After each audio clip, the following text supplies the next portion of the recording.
Governor Ugwanye, Governor Enugu State, Governor Shinsuka Abia,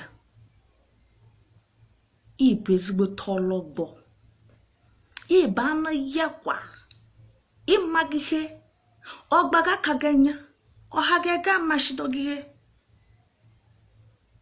So this ruralization and a walk in a mimi batani bang, era jiggy na ye meme, era jiggy, Governor Ugwanye and Najo, era jiggy. Topur tene governor kwete te gebu igwe nenwe kwete gana support ya na the video watchiri iya na support sinu ngo ya chofo ndu Fulani na ala nenwe ibezigbo tonye ragabi igwenfu akri papa gbagbog ibezigbo tonye rabebo.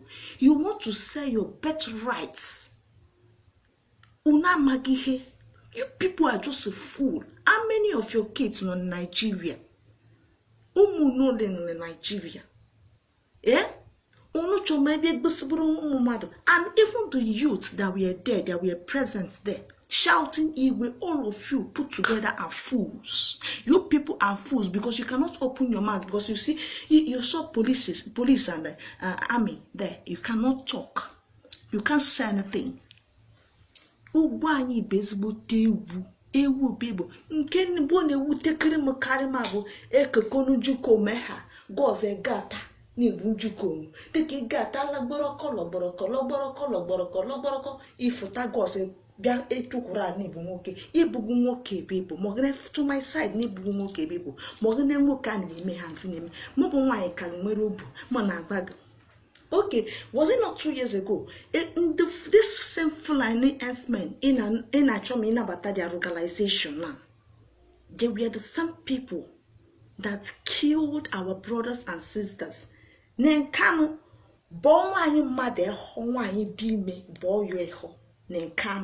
and you went there, you started crying. You are a fool. Ibu, go for a all you know is eating and crying. You are a fool and a fag.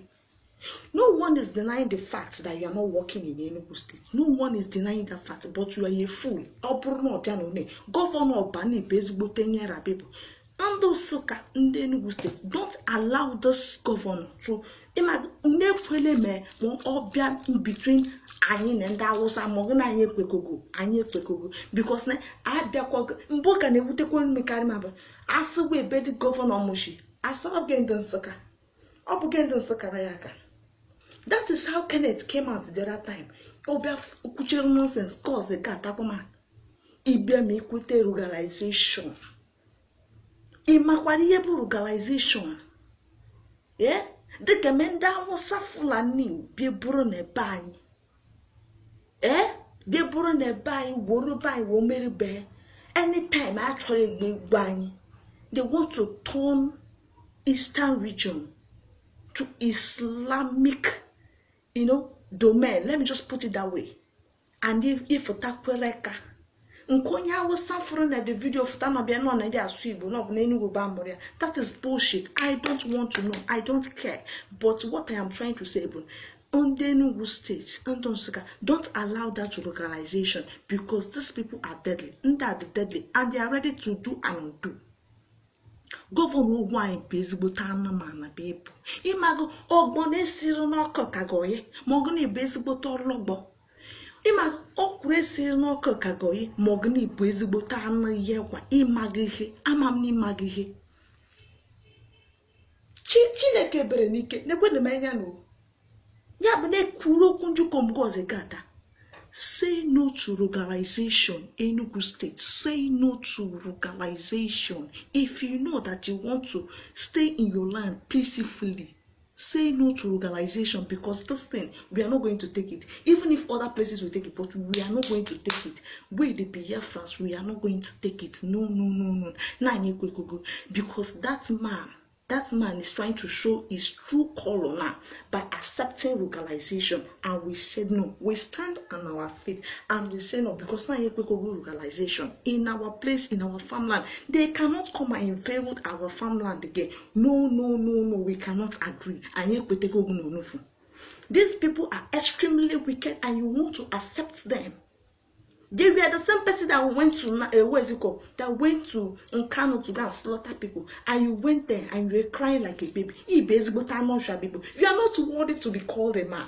Oh yes, I have to tell you, in your presence, even in your absence, you are not worthy to be called a man, because I am a woman. And I think, oh goodness me, you are just a fool.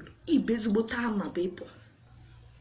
Oh yes, I have to tell you, because many of you will be like, this guy doesn't have respect. Yes, I don't have respect to those people that doesn't respect themselves. I can only respect you when you respect yourself. Because the governor in Enugu State want to bring his true color. Let me ask you something, Seth. On where the Enugu State did vote to the APC? Did we vote for APC? Fool. Did anybody vote for APC? After they will come and tell us our vote count.